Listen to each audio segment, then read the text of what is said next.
नमस्कार दोस्तों। मैं हूं संतोष शर्मा। आप लोगों का स्वागत है मेरे चैनल रेडियंसी ग्लोइंग नॉलेज पे। मैं आप लोगों को पढ़ाऊंगा कि मैथमेटिक्स। हम लोग पहले इस चैनल पे की बात कर लेते हैं। ये चैनल डेडिकेटेड है उन लोगों के लिए जो कि नॉलेज गेन करना चाहते हैं और पढ़ करके ज़्यादा नॉलेजफुल बनना चाहते हैं। इस पे बहुत सारे वीडियो मैं आज अब लाता रहूँगा।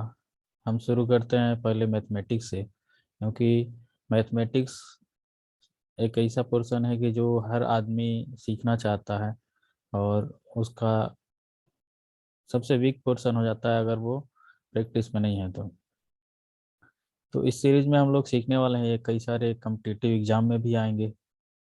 जो लोग 6, 7, 8, 9, 10th में पढ़ते हैं उनके लिए भी ये रहेगा कि जो क्लास में चीज़ें एक साथ नहीं पढ़ाई जाती हैं, कुछ चीज़ें क्लास 6 में पढ़ाई जाती हैं, कुछ 7th में पढ़ाई जाती हैं, कुछ 8 में। इस तरह से पिछला वाला भूल गया रहता है, उसके बाद वाला फिर आता है, फिर वो नया लगता है। तो मैं एक साथ एक जगह कंडेंस्ड करके और एक एक टॉपिक वाइज शुरू से करके एडवांस लेवल तक आपको पहुंचाऊंगा। और इस सीरीज में हम लोग आज पहली बार देखने आ रहे हैं कि अलजेब्रा। हम लोग शुरू करने वाले हैं अलजेब्रा। अलजेब्रा की बिगिनिंग कैसे होती है? ये लगभग 1550 BC बिफोर क्राइस्ट शुरू होता है। उसके बाद से लगभग इजिप्टियन जो थे 350 साल 3500 साल पहले उन्होंने कुछ सिंबल का यूज़ करके और वो इसकी शुरुआत करते हैं। और लगभग 350 साल पहले जो कि हमारे इंडिया में ये लगभग शुरू हुआ था। और उसमें से बहुत सारे महान मैथमेटिशियन थे। आर्यभट्ट थे, ब्रह्मगुप्त, महावीर और भास्कराचार्य। ये लोग स्टडी ये अलजेब्रा का शुरुआत की है और इसको बीज गणित के नाम से ये स्टार्ट किए थे लोग। और जो भी वर्ड थे, जो भी चीज़ें होती है, जैसे मान लीजिए कि कोई भी शब्द है, तो अगर मान लीजिए कि दो चीज़ें थी, दो वस्तुएं थी और दोनों को अगर ऐड करना था। जैसे मान लीजिए कि कोई ये अगर दो चीज़ें थी, एक आम था और दूसरा, अगर मान लीजिए कि आपके पास दो आम है और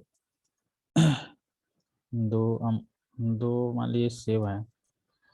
तो इन्होंने क्या किया कि पहले दो आ और प्लस दो से का यूज किया।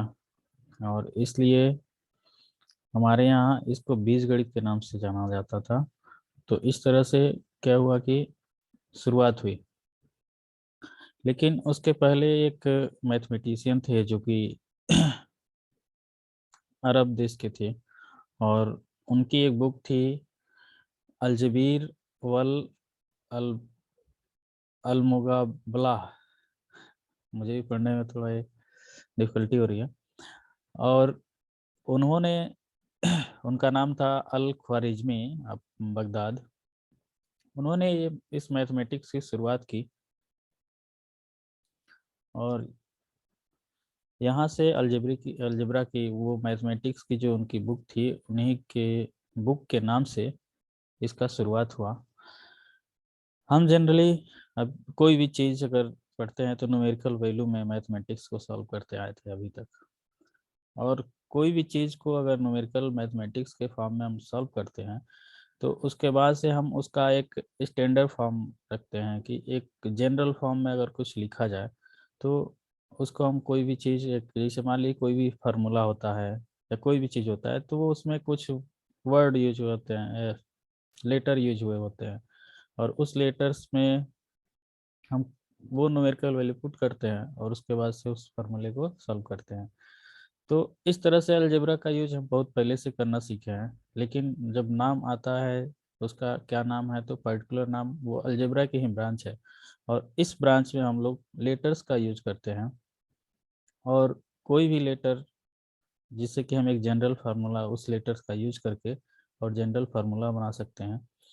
और इस मेथड से हम कोई भी अननोन चीज़ जो कि उस लेटर को मान करके और उसकी अननोन वैल्यू को हम फाइंड करते हैं। जैसे कोई पजल की सॉल्विंग में या कोई भी प्रॉब्लम है डेली लाइफ की, उससे हम फाइंड आउट कर लेते हैं। और वो लेटर क्या होता है, कोई ना कोई वैल्यू उससे असाइन करके, और वो कोई एक अलजेब्रिक एक्सप्रेशन रहता है, उसको हम सॉल्व करते हैं। तो इसमें अभी तक हम सीखते आए थे कि कांस्टेंट होते हैं। कांस्टेंट मतलब कि कांस्टेंट उन्हें बोला जाता है जो जिनकी एक सर्टेन वैल्यू निश्चित होती है। ठीक है, इसको अगर हिंदी में इसका नाम अचर है। ठीक है? इसको हम अचर कहते हैं, कांस्टेंट को, और वेरिएबल को चर कहते हैं हिंदी में। तो कांस्टेंट में कोई भी जीरो से लेकर के कोई भी एनी वैल्यू जो भी हो, उसकी फिक्स वैल्यू होती है, वो चेंज नहीं होती है। जो भी अगर जीरो है तो जीरो की वैल्यू जीरो ही रहती है, उसकी दूसरी वैल्यू नहीं होती। लेकिन वेरिएबल्स में हम क्या लेटर्स का यूज करते हैं। कोई भी किसी लैंग्वेज के भी लेटर्स हो, उससे फर्क नहीं पड़ता है। जैसे क भी हो सकता है, ख भी हो सकता है, ए बी, कुछ भी हो सकता है, एक्स वाई, ये सारे लेटर्स का ही हम लोग यूज करते हैं, और इन्हें क्या कहते हैं, वेरिएबल्स कहते हैं। और ये लेटर्स जो हैं, तो लेटर्स नाम है जो जिसके चलते इनको लिटरल नंबर भी कहते हैं, और शॉर्ट में उसको लिटरल कहते हैं। ये कुछ लॉ भी फॉलो करते हैं, जैसे एक्स प्लस वाई, और Y plus X plus Y plus Z. तो फिर वो एक्स, चाहे किसी में एक्स प्लस वाई को या वाई को एक्स में जोड़िए, दोनों बात बराबर होती है। X plus Y plus z, या x plus y y plus z. और एडिटिव आइडेंटिटी कहते हैं, एक्स में जीरो को ऐड कीजिए, या जीरो को एक्स में ऐड कीजिए, वो एक्स ही आता है। एडिटिव इनवर्स मतलब एक्स में माइनस एक्स को ऐड करेंगे, तो वो माइनस एक्स प्लस एक्स, और वो क्या होता है, ये जीरो आता है। मतलब वो एक्स में वो संख्या जोड़नी है जिसको जोड़ने के बाद से वो जीरो आ जाए, तो उसको एडिटिव इनवर्स कहते हैं। इसमें क्या होता है कि the power of the variables of non negative number, मतलब कि जो भी इसके पावर होंगे, वो ए बी हुए चाहे सी हुए, कुछ भी इसके लेटर हुए, तो लेटर्स के जो पावर है, मतलब ए के एक्स के पावर जो भी हैं, तो जीरो हो सकते हैं, एक्स का पावर वन हो सकता है, एक्स का पावर टू हो सकता है, एक्स का पावर थ्री हो सकता है। लेकिन एक्स का पावर अगर नेगेटिव है,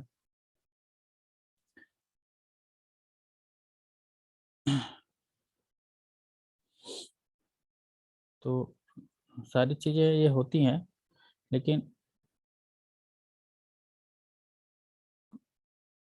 एक्स का पावर नेगेटिव है तो वो शायद पॉलिनोमियल वगैरह नहीं होता है। लेकिन जनरली इस तरह से जो होते हैं वो पॉलिनोमियल, हम लोग आगे पढ़ेंगे इसी में, इसी सीरीज में, तो वो पॉलिनोमियल होते हैं। इसमें कुछ अलजेब्रिक एक्सप्रेशन में हम देख सकते हैं कि कैसे ये एक्सप्रेशन फॉर्म होते हैं। तो अगर मान लीजिए कि y में x को ऐड किया है, जैसे जो एक्सप्रेशन कैसे बनते हैं, तो दो जो लेटर्स होते हैं जिनको हम वेरिएबल्स बोलते हैं, तो वेरिएबल्स क्या होते हैं कि उसमें कोई ना कोई चीज़ें आप जोड़ते हैं या उनका वो घटाते हैं, चाहे सब्सट्रैक्शन या एडिशन करते हैं, तो उसको किसी न किसी सिंबल से आप यूज करते हैं, जैसे प्लस या माइनस यूज करके, या कोई इसमें मल्टीप्लिकेशन करते हैं या डिवीजन करते हैं। तो इस फॉर्म में जब लिखते हैं तो उसी को एक्सप्रेशन कहते हैं। जैसे मान लीजिए कि एक्स में अगर आपको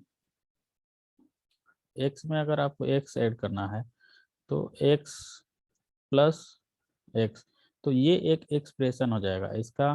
तो ये जो एक्स और प्लस एक, ये टू एक्स हो जाता है, क्योंकि ये सिमिलर टर्म है, तो इसलिए हो जाते हैं इसे। लेकिन ये एक्सप्रेशन मतलब क्या है, कोई भी एक वर्ड है, जैसे y है और प्लस y में 5 को ऐड करना है, तो हमने यहाँ पे प्लस यूज किया है, प्लस सिंबल यूज किया है, यानी कि ये कैसे बना है, 5 जो ऐड किया हुआ है y में। वैसे t-7 है, यहाँ हमने माइनस का यूज किया हुआ है, माइनस सिंबल यूज किया है, जो कि तो 7 सब्सट्रैक्टेड फ्रॉम टी से 7 को घटाया गया है। यहाँ 10a है, 10a मतलब कि a मल्टीप्लाई बाई 10, 10 को a से मल्टीप्लाई किया गया है। x डिवाइडेड बाई 3 मतलब कि x में x डिवाइडेड बाई 3, 3 से डिवीजन हुआ है इसमें। -5q, तो इसमें q multiplied by -5, 3x plus 2, इसमें पहले x में 3 से मल्टीप्लाई किया गया है, फिर +2 ऐड किया हुआ है। तो इस तरह से ये हमारे एक्सप्रेशन बनते हैं। ठीक है, और किसी भी एक्सप्रेशन का यूज करके हम कोई भी चीज़ फाइंड कर लेते हैं। जैसे ये क्या है, कोई एक लैंग्वेज में कोई एक बात जो व्यवहारिक हमारी जो दैनिक जीवन में होने वाली है, तो वो सारी चीज़ें यहाँ दी हुई हैं, और वो क्या है कि उसको हम इस तरह से इक्वेशन के फॉर्म में अगर बनाना चाहें, तो अगर इसे मान लीजिए कि पहला कंडीशन है कि एक सरिता नाम की लड़की है जो जिसके पास 10 मोर मार्बल देन असीमा, असीमा से 10 मार्बल इसके पास ज़्यादा है। तो अगर मान लीजिए इसको अलजेब्रिक फॉर्म में, एक्सप्रेशन के फॉर्म में लिखा जाए, तो क्या करेंगे कि अनीमा के पास जो मार्बल है उसको हम नहीं जानते हैं, लेकिन इसके पास जितना है उससे 10 मार्बल सीता के पास है, सरिता के पास है। तो अगर मान लिए अनीमा का 10 मार्बल जो हम एक्स मान लेते हैं, अनीमा अमीना के पास एक्स मार्बल हम मान लेते हैं, तो अब हम क्या जानते हैं कि सरिता के पास इस अमीना से 10 मार्बल ज़्यादा है, तो ये एक क्या हुआ, अलजेब्रिक एक्सप्रेशन में कन्वर्ट हो गया। फिर अगर कोई बालू है age 3 year younger than Raju, तो राजू से बालू 3 साल, इस राजू से बालू 3 साल छोटा है। तो अगर राजू की एज हमको पता है, पता चल जाए, तो उससे क्या है, वो 3 साल माइनस कर देंगे तो बालू की एज निकल जाएगी। तो हमारे पास राजू की एज को मानना पड़ेगा कि हम राजू की एज कितने साल है, एक्स एक्स ईयर या वाई ईयर, कुछ भी हम मान सकते हैं। अब हमें बालू की एज कैसे फाइंड हो जाएगी, जो राजू की एज है एक्स ईयर हमने माना है, उसमें से -3 कर दिए, तो हमारा बालू का एज फाइंड हो जाएगा।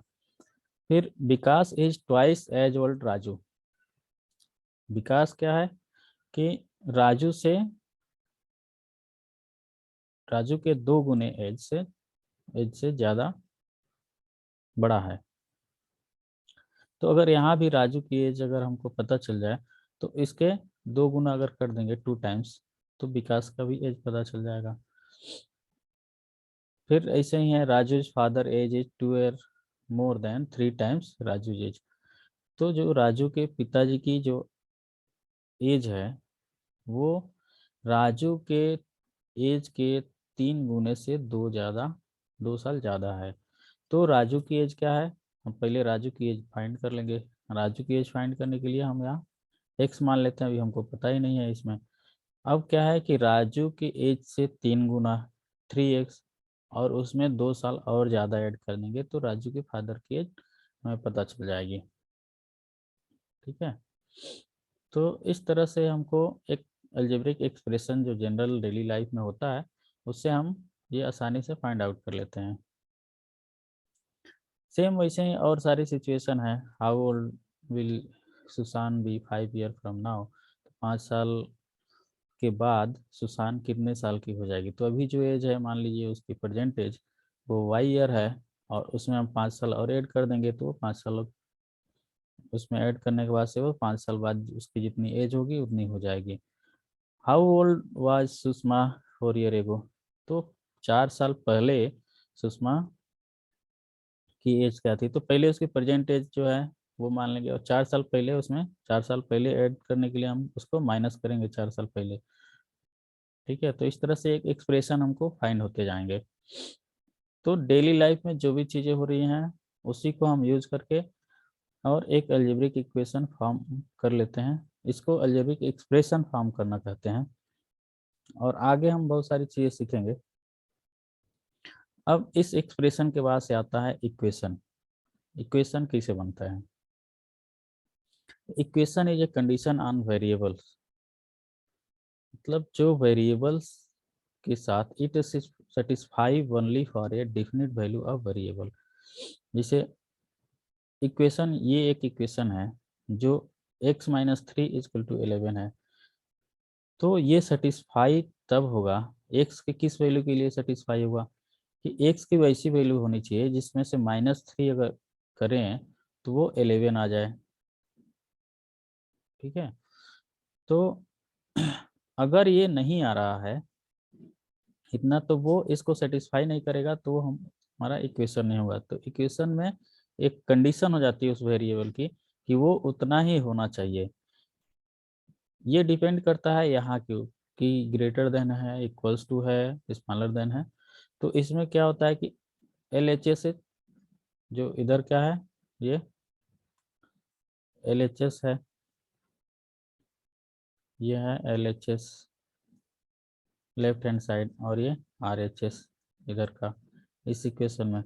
तो LHS इक्वल टू RHS अगर है तो वो x के किस वैल्यू के लिए है, ये हम सॉल्व करके फाइंड कर सकते हैं। जैसे x-3 = 11, तो x इक्वल टू इधर से 3 उधर हम पक्षांतर करते हैं इसको, तो 11 और ये माइनस है तो इधर जाके प्लस हो जाएगा, तो x इक्वल टू ये 14 हो जाएगा। तो x इक्वल टू 14 के लिए ये इक्वेशन सेटिस्फाइड है। तो इस तरह से हम इक्वेशन फॉर्म करते हैं। और ये सॉल्यूशन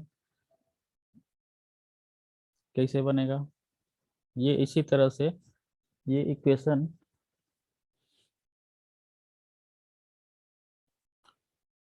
इसका इक्वेशन का सॉल्यूशन अभी हम देखे हैं। इस इक्वेशन का सॉल्यूशन कि कैसे ये इक्वेशन हमारा बना है। x इक्वल टू 11 + 3, तो x इक्वल टू 14 आया है। और जब हम LHS इक्वल टू RHS कर देंगे तो हमारा इक्वेशन बन जाता है। ठीक है, उसके बाद से आता है अलजेब्रिक एक्सप्रेशन। तो अलजेब्रिक एक्सप्रेशन अभी जैसे हम लोग ऊपर सीखे हैं कि कोई भी एक जनरल कंडीशन जो सिचुएशन होती है नॉर्मल डे की, उसमें हम उससे एक जो अलजेब्रिक जो लेटर्स हैं, जो अलजेब्रा में हम वेरिएबल्स हैं, उसमें हम plus minus subtraction addition subtraction division multiplication के साइन को यूज करके हम जनरली लिखते हैं। तो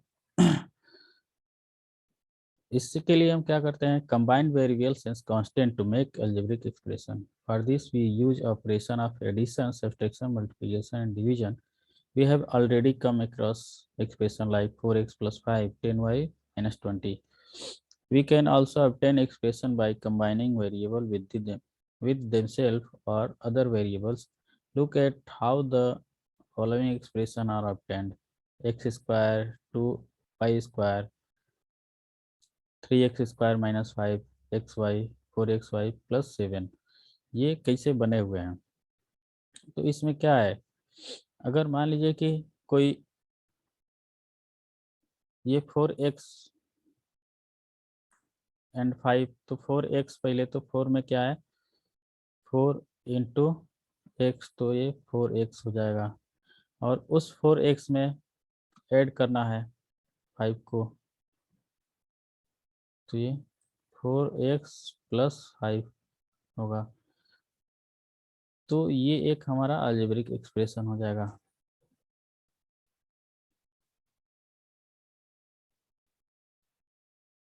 ठीक है, इसी तरह से अगर ये बनाना है कि 4x² - 3xy, तो 4x² - 3xy में क्या करेंगे, 4 फिर x × x, तब ये हमारा बनेगा 4x², फिर 3 × x × y, तब ये बनेगा 3 एक्स वाई, और ये हमारा एक टर्म हो गया और ये एक टर्म हो गया, और इस दोनों टर्म से हमारा algebraic expression 4x² minus 3xy बना ये। ठीक है, तो इस तरह से हमारा अलजेब्रिक एक्सप्रेशन बनता है।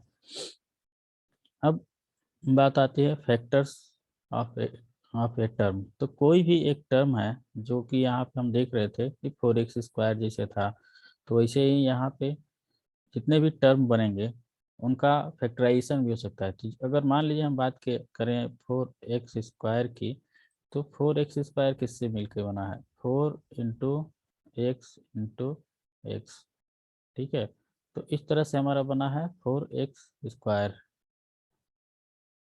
ठीक है, तो फैक्टर्स उसे कहते हैं कि वो उसके बाद से और ज़्यादा फैक्टराइज नहीं हो सकते। अब ये 4x² है, इससे ज़्यादा ये जो बने हैं इससे ज़्यादा फैक्टराइज नहीं हो सकते। हाँ, ये 4 2 × 2 के टर्म में ये 4 को हम फैक्टराइज कर सकते हैं और x × x के फॉर्म में लिख सकते हैं। ठीक है, तो ये हमारा फैक्टर्स है। और one is not taken as a separate factor. एक को हम अलग फैक्टर नहीं लिख सकते। जैसे 1 × x होता है तो वो 1x हो जाता है, और इसको हम ये नहीं लिख सकते कि 1 × x ये दो फैक्टर नहीं है, ये केवल x होता है और इसको हम x ही लिखते हैं, 1x नहीं लिखते हैं। वैसे ही उसके बाद से आता है कोफिशिएंट। कोफिशिएंट किसे कहते हैं?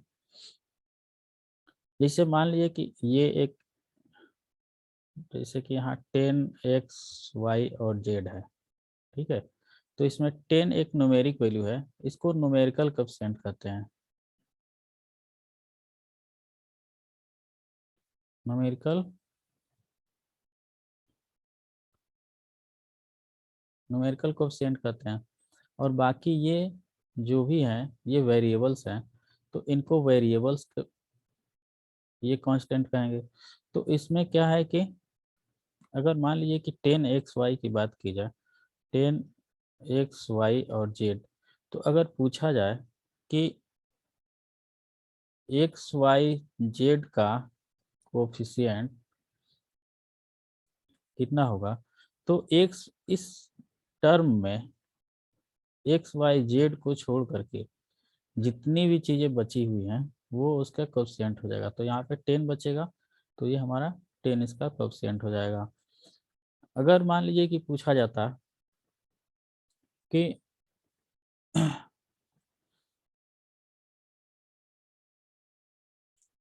5, मान लीजिए कि पूछा जाता है कि 5x² y, 5x² y, तो इसमें 5 का कोफिशिएंट कितना हो जाएगा? तो 5 का कोफिशिएंट कितना हो जाएगा? x² y हो गया।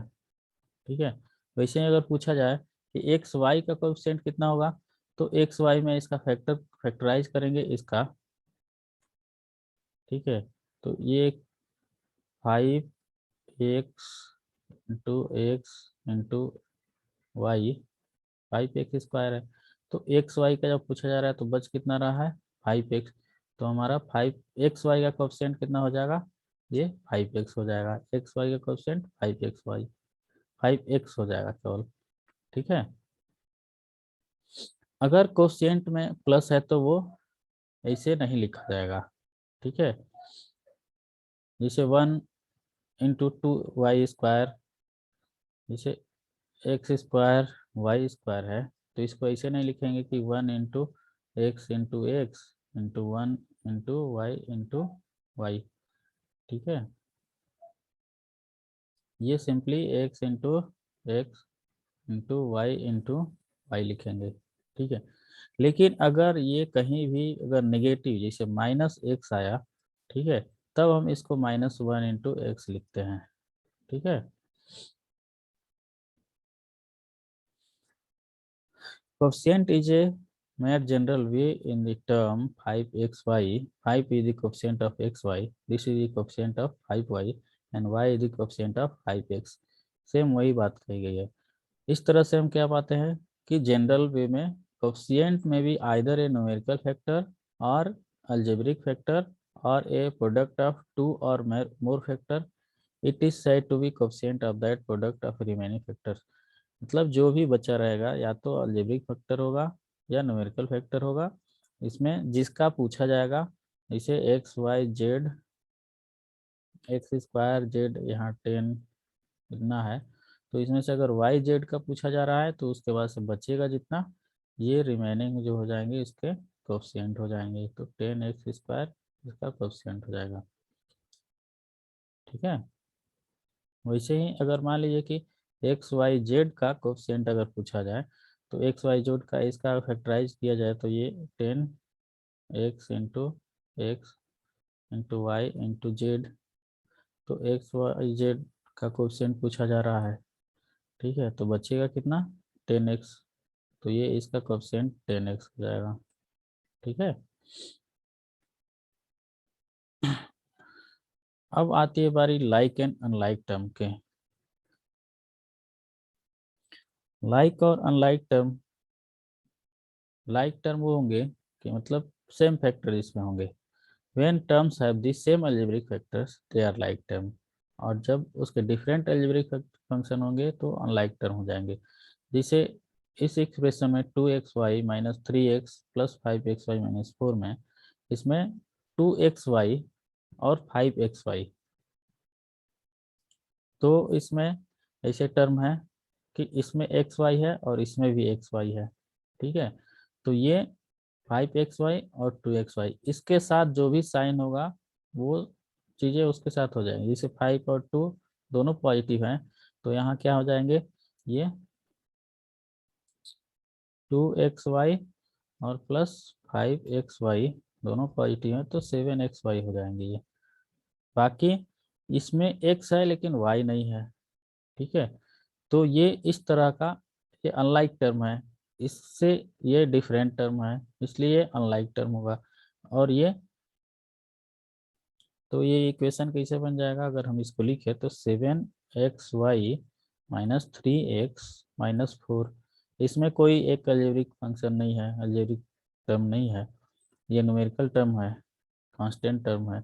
और इसमें क्या है कि एक अलजेब्रिक एक न्यूमेरिकल है, इसमें दो अलजेब्रिक और एक न्यूमेरिकल है।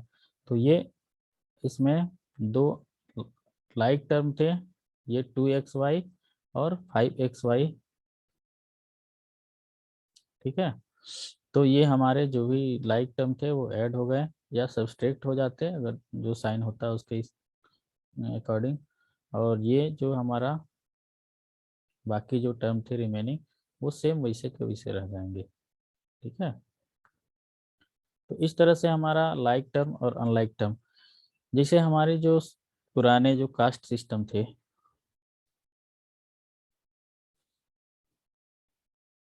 उसमें अलग अलग कास्ट थी, जातियाँ थी, तो उसमें जो भी शादी वगैरह होती थी, शादियाँ जितनी भी होती थी वो सेम कास्ट में होती थी। तो यहाँ भी हम अलजेब्रा में एक ही चीज़ अगर ज़्यादा इम्पोर्टेंट, ज़्यादा अगर हम लोग फोकस रखें, तो एक चीज़ इसको याद रखेंगे तो बहुत सारी चीज़ें हमारी सॉल्व हो जाएंगी अलजेब्रा से। उसमें यही है कि जो अलजेब्रा में होता है, जो भी इसमें एडिशन सब्सट्रैक्शन और डिवीजन होता है या मल्टीप्लिकेशन होता है, वो सारी सेम कास्ट में, सेम लाइक टर्म्स में होते हैं, अनलाइक्स में नहीं होते हैं। ठीक है, ये इंपॉर्टेंट कंसेप्ट था। Following simple step will help you to decide whether the given terms are like or unlike। इसमें क्या करते हैं, पहले ignore the numerical coefficient, numerical जो भी कोएफिशिएंट दिया हुआ है, जैसे वहाँ 2xy था, तो इसमें 2 को इग्नोर कीजिए, अभी 2 इसको देखिए। ठीक है, concentrate on the algebraic part of the term, ये कैसा है, check the variable in term, they must be the same. उसके बाद से ये चेक करेंगे, उसमें 5xy था, तो इसको भी इग्नोर कीजिए और इसको भी इग्नोर कीजिए। बाकी ये अलजेब्रिक टर्म पे हम फोकस करेंगे और अलजेब्रिक टर्म पे देखेंगे कि क्या ये एक तरह है, बिल्कुल सिमिलर दिख रहा है कि नहीं दिख रहा है। उसके बाद से पावर चेक करेंगे दोनों का। अगर इसका पावर अलग है और इसका पावर अलग होता तो ये सेम नहीं होते। ठीक है, तो वो पावर भी सेम होना चाहिए। तो पहला क्या है, उसमें चेक करने के लिए जो उसमें न्यूमेरिकल टर्म होंगे उसको हम इग्नोर करेंगे पहले। उसके बाद से जो वेरिएबल्स होंगे, जो अलजेब्रिक टर्म होंगे उनको हम देखेंगे। उसके बाद से उनके हम पावर चेक करेंगे कि वो सेम है कि नहीं है। ठीक है, तो पावर क्या होते हैं, जैसे एक्स, 2x और y है। ठीक है, तो इसमें 2 × x × y। ठीक है, तो इसका जो पावर होता है वो 1 होता है, जिसका ऊपर कुछ नहीं लिखा है तो इसका पावर 1 है। ठीक है, तो इसमें भी 1 है पावर, इसमें भी 1 है। वैसे ही 5xy की बात की जाए तो इसमें 5 × x × y है, तो इसका भी पावर 1 है, इसका भी पावर 1 है। तो इसको तो हम छोड़ देंगे न्यूमेरिकल पार्ट वाले को, इसके अलजेब्रिक पार्ट को और इसके अलजेब्रिक पार्ट को हम देखेंगे। तो इसमें x का भी पावर 1 है और y का भी पावर 1 है, इसमें भी x का पावर 1 है और y का पावर 1 है। तो इस तरह से ये दोनों लाइक टर्म थे। अगर बात की जाए दूसरे की, मान लीजिए 2x2xy² होता और ये 5xy होता, तो इसमें क्या होता कि 2x और y × y इसका हो गया, और ये 5xy।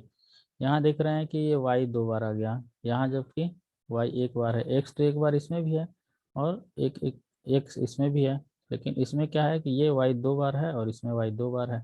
तो ये क्या होगा कि ये अनलाइक टर्म होंगे। ठीक है,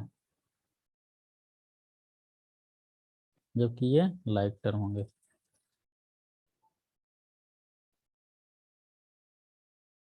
ठीक है, तो इस तरह से हम लाइक टर्म और अनलाइक टर्म को फाइंड आउट कर लेते हैं। ओके फ्रेंड्स, तो हमने देखा कि लाइक और अनलाइक टर्म, और इसके बाद से अब हम नेक्स्ट वीडियोज में देखेंगे कि फिर वो आगे कैसे और सारी चीज़ें होती हैं। तब तक के लिए ये चैनल आप देखते रहिए और फॉलो करते रहिए आगे के अपडेट्स के लिए। इसमें बहुत सारी चीज़ें मैं पढ़ाऊँगा। Okay, thank you for watching.